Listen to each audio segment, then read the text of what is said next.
আরে পাগল, বাংলাদেশ জামাতে ইসলাম যদি কালকে বলে 50 লাখ লোক ঢাকায় আসে, আপনার নাই পুলিশ, আপনার নাই বিডিআর, আপনার ছাত্র দল দেখলে সেগুলো হচ্ছে ভাড়াটিয়া, আপনি ক্ষমতায় এক মুহূর্ত থাকতে পারবেন না। 91% মুসলমানের দেশে কেন আমাদেরকে বলতে হবে ইসলামিক দল জয়যুক্ত হবে? এটা কি আমাদের জন্য দুর্ভাগ্য না? 91% তো মুসলমান, তাহলে মুসলমানের দেশে আবার ইসলামিক পার্টি এই কথা বলতে হবে কেন? আবার অন্যরা আমাদের বলতেছে জামাত ইসলাম থেকে ইসলামী নাম সরায় দেন, তাহলে কত বড় দুঃসাহস না? তাহলে বুঝতে হবে আমাদের ইমানের অবস্থা কোন জায়গায়। 91% মুসলমান যদি হয়ে থাকে, এটা তো এমনি ইসলামী রাষ্ট্র, এখানে যে পার্টি থাকুক সেই তো ইসলামকে ধারণ করে রাষ্ট্র পরিচালনার কথা, তাহলে কেবলমাত্র জামাত ইসলাম কেন এই কথার দাবিদার, এই কথা প্রচার করতেছে, সমস্ত জায়গায় যাচ্ছে।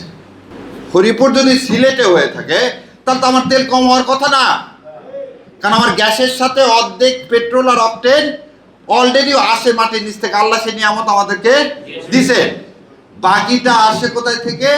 ইন্দোনেশিয়া আর মালয়েশিয়া থেকে, কখনো কখনো আমরা চায়না থেকেও নিছি।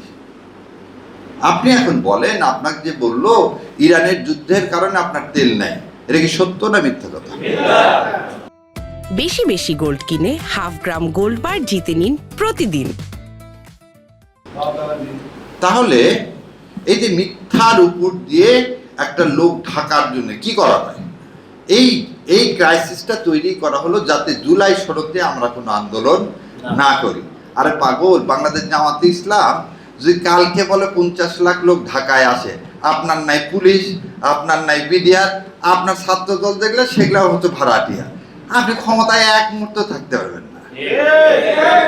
কিন্তু জামাত ইসলাম কিছু বিশ্বাস করে, ওলাসরিনিল ইনসান আলাফি খুস ইল্লাল্লাযিনা আমানু ওয়া আমিলুস সালিহাত ওয়া তাওয়াসাউ বিল হক ওয়া তাওয়াসাউ বিস সবর।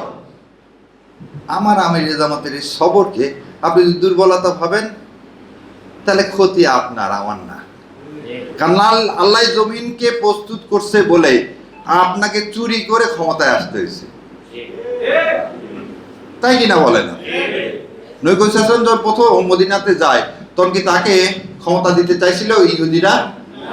না, আল্লাহ সেজন্য কিছুদিন ধৈর্য করার, সবর করার পর নবী ইসলামকে বিজয় দান করছেন না করেন? সেটা কি সংখ্যা দিয়ে? 313 জন ছিল বদরে, আর অপর দিকে কত জন ছিল? 1000-এর উপরে। তাহলে 1300 লোকের সাথে বা 1000-এর উপরে, 1300 বলবে না, কারণ সবসময় শহীদ আছে 1000-এর উপরে। তাহলে 300 জন আর 1000 সংখ্যা দিয়ে বিজয় হয়। ওদে আবার তাহলে আপনি হারলেন কেন? ওদে তো আপনার সংখ্যা অনেক বেশি ছিল, কিন্তু আপনি হেরে গেছেন।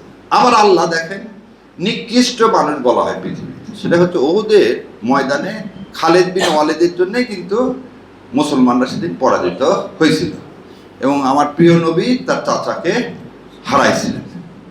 সেই খালিদ বিন ওয়ালিদকে আল্লাহ কি দিলেন? আল্লাহর তরবারি উপাধি দিলেন, সাইফুল্লাহ, তাই না? তো আল্লাহ কাকে কিভাবে সম্মানিত করবেন সেটা আল্লাহ ভালো জানেন।